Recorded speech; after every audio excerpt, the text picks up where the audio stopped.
Assalamualaikum warahmatullahi wabarakatuh. Bismillahirrahmanirrahim. Alhamdulillahirabbil alamin. Wassalatu wassalamu ala asyrofil mursalin sayyidina Maulana Muhammadin wa ala alihi washabihi ajmain. Amma ba'du. Sederenge kula takzim teng para sing rawuh. Dongaaken Sayyid Muhammad Ikhlas, muridé mau cerita sangu mbek rabi. Wis dongakno Sayyid Muhammad legowo di murid sing cerita rabi mbek sangu mbek nyindir Gus Raub. Ingkang kula hormati niki wonten Gus Raub, wonten Habib Husain, Habib Syekh Abud, wonten Habib Soleh Al-Kafs dan ingkang kula hormati. Kula berpikir begini nggih. Kula ikrar nggih. Kula tak sering bahasa Indonesia mawon. Kula seekrar-ekrarnya yang diceritakan para saksi tadi, murid-murid beliau adalah benar. Sebab itu kula ikut bersaksi yang membela jenengan sing gak menangi Sayyid Muhammad, ya ora duwe wajah ganteng kok Sayyid Muhammad. Tapi banggalah nanti mau jenengan mlebu swarga dimodifikasi, pun ganteng kowe. Oke, wonten cerita ngeten Habib Husain, wonten orang tanya, "Gus, kenapa Nabi itu kok ganteng, wali kok ganteng?" Sing jawab ya lucu. Kok Nabi mesti mlebu swarga, dadi ngrubahi ra akeh-akeh. Jadi mulane sing rapati ganteng kudu ngibadahe sing tenanan karena mlebokno swarga wong ora ganteng butuh ekstra salon nih malaikat. Niku. Begini Pak Hasan, ini tangga kula sering ngaji teng Bojonegoro, terus piyambake nggih sakjane ra di rival kalian kula.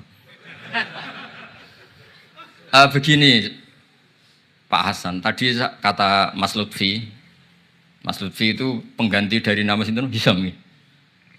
Sihab. Itu begini, ada cerita dan ini semua yang tidak menangi Sayyid Muhammad kedah senang. Karena hadhil millah atau hadatin ini milik yang menyaksikan Rasulullah SAW, juga yang tidak menyaksikan. Ini pokoknya kalau bela mayoritas, secara pemilu mesti menang kula karena ini mayoritas. Rasulullah itu begitu mencintai dan begitu rindu sama ikhwani.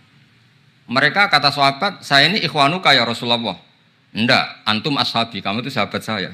Ikhwani adalah man amanabi walam yaroni. Mereka iman sama saya padahal tidak ngerti. Itu hebat luar biasa. Wong tidak ngerti kok iman. Wong ora tau disangoni Sayyid Muhammad kok seneng. Loh, itu hebat. Lah nek sing biasa disangoni untuk bojo kan seneng wajar. Nggih setuju nggih? Mboten niki kan argumentasi ilmiah. Saya ini lho niki seksine Gus Rob. Saya ini di antara muridnya Mbah Mun yang kompetitor ilmiahnya baik, termasuk kategori A. Kategori A. Masalah ilmiah loh. Nah, masalah ubudiyah kalau biasa. Tapi biasa saya itu berkah. Nabi itu enggak pernah negur orang yang ibadahnya biasa-biasa saja.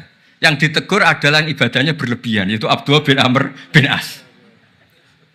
Ngertos sampai? Yang ditegur sama yang enggak ditegur itu baik mana? Yang enggak ditegur. Nabi itu tidak pernah negur orang yang ngimami pakai kulhu, tapi pakai Baqarah ditegur. Soalnya aku lagi partai kaum duafa nih, oh ini baru satu lebih nanti, tapi ini hak nih. Sehingga dalam banyak cerita dan ini disepakati banyak ulama. Uwais Al-Qarni itu lam yaltaqi Rasulullah sallallahu alaihi wasallam. Walam yarahu. Hampir semua riwayat bilang Uwais Al-Qarni itu tidak melihat Rasulullah. Beliau itu sering nangis karena tetangga-tetangganya sudah sowan Rasulullah dan tentu mereka menjadi sahabat karena sudah sowan Rasulullah. Tapi Uwais Al-Qarni dia ibu mokonge ra karuan. Ditinggal lu ra gelem, mokong cerewet ngamukan. Njuk nglayani Uwais Al-Qarni. Uwais Al-Qarni itu lebih berpegangan konstitusi bahwa birrul walidain terutama ibu itu amru Rasulillah. Ummuka. Tapi apa yang terjadi? Uwais Al-Qarni yang tidak pernah sowan Rasulullah digelari khairul qurun Uwais Al-Qarni karena taat ning gone mandate Rasulullah nggih niku khidmah kalian enten ibuke. Padahal mboten di zamannya beliau sebetulnya menangi zaman Rasulullah, enggak sowan. Maksud kula Pak Hasan, dadi sing ora roh-roh ya aja terus sampean ngrasa luwih tinggi. Ya biasa mawon, kabeh iku sementing ikhlas ridane Allah Subhanahu wa taala. Nah niki terus Mboten iki masalah konstitusi, soal masalah al-kutub, al-mu'allafah. Saya ini tadi kata Gus Raum, saya itu orang mungkin yang tidak mulazim ke Sayyid Muhammad, tapi kata tadi Mas Lutfi, kalau sanad ke Sayyid Alawi saya tentu lewat Mbah Mun. Mbah Mun itu teman akrabnya bapak saya. Dulu ketika beliau mondok di Mekah itu yang nganter mbah saya, mbah kandung saya, namanya Mbah Siddiq. Jadi keluarga saya ya pokoknya muamalah terus musohabah semuanya sama keluarganya Gus Raum itu minal ajdad. Ya sampai kadang beda pilihan presiden. Tapi tetap rukun. Karena nganggep itu urusan akidah lagi biasa mawon apa? Biasa. Begini. Niki rungokno tenan. Saya entah berapa kali sampai lupa nyetak kitab tapi bukan nyetak komersial. Sama lagi bukan komersial. Jadi ini enggak perlu menyinggung siapapun, enggak komersial. Al-Hajju Fadha'il wa Ahkam itu saya nyetak entah berapa kali. Dan semua yang saya kasih Gus Rob itu mesti terus minta dibacakan. Kenapa? Karena semua fikih di Indonesia itu pasti bilang ar-ramyu itu ba'das zawal. Semua takrib, mu'in, i'ana, semuanya pasti ar-ramyu itu ba'das zawal. Kunna natahayyanu fa idza zalati syamsu romaina. Kita ini nunggu zawalu syamsi baru romaina. Ya ramyu yaumil hadi asyar.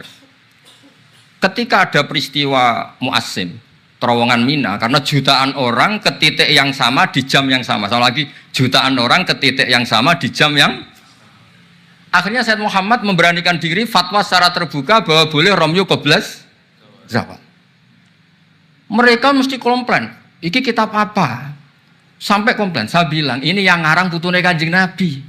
Kabeh bantah. Terus tak dudono takbir dan beliau cara ngendikan masuk akal.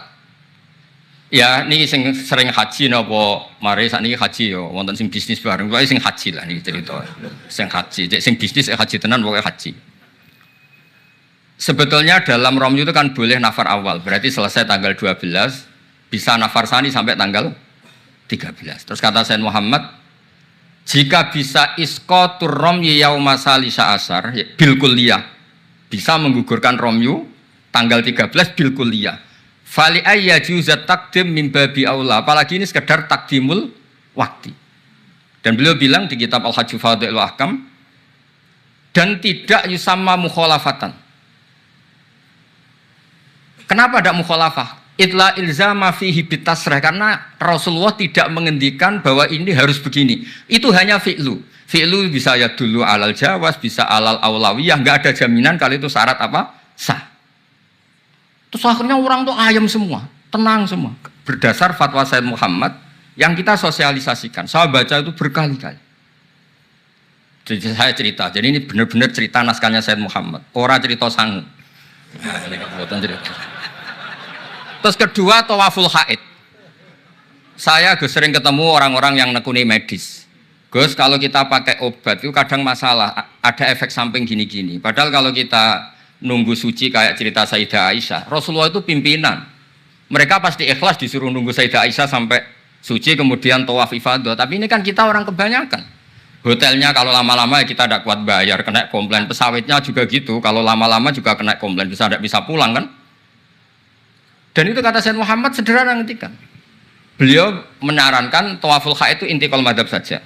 Atau tidak usah intikal. Kalau mendekati waktunya habis, langsung tawaf. Tapi nunggu waktunya mepet. Karena dengan mepet berarti statusnya darurat. Tapi statusnya darurat. Terus kata beliau dengan entengnya ngendikan di mana-mana yang namanya wajib atau syarat sah itu ya ma'al kudroh. Lah ini tidak kudroh berarti syarat itu hilang. Di mana-mana syarat menjadi syarat ya kalau kudroh. Lah ini tidak kudroh ya berarti syarat itu hilang. Sehingga terus kita nyaman tawaful haid. Itu di kitab Al-Hajju Fadha'il Ahkam. Bisa dicek Pak Hasan halaman 115 itu. Ini bukan cerita Malaysia, cerita tek. Jadi buat ini serius. Karena tadi kan orang-orang bisa guyon cerita nikah, berarti Anda tukang nikah. Lah kalau sekarang guyon karena ilmu, berarti Anda mubarak betul. Cerita nikah ya iso guyu, cerita ilmu iso guyu, berarti waras sampean. Ternyata bisa senang dengan ilmu, bisa senang. Yang rileks saja. Saya baca kitab beliau yang khataman, ini Gus Rauf saksinya. Saya baca Qawaid Asasiyah itu pasanan khatam tahun 39. Terus poso ini kemarin 45 ini saya juga khatam baca Qawaid Asasiyah.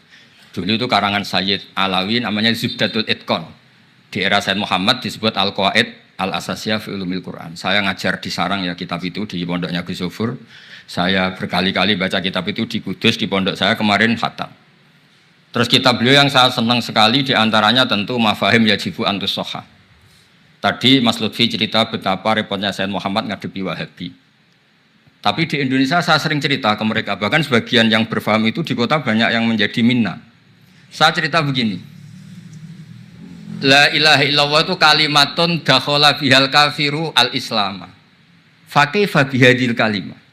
Kok terus jadi tukhriju hadil kalimah al-muslimah minal islam ilal kufri.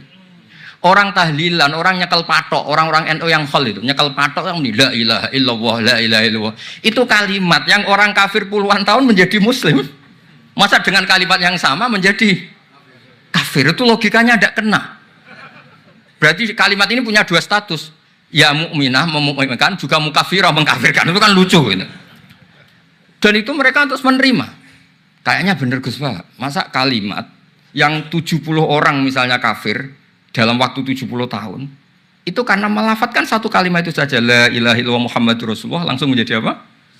Menjadi muslim atau mukmin. Masa dengan kalimat yang sama hanya karena sambil megang patok terus menjadi apa? Kafir. Kalimat itu kalimat syahadatut tauhid.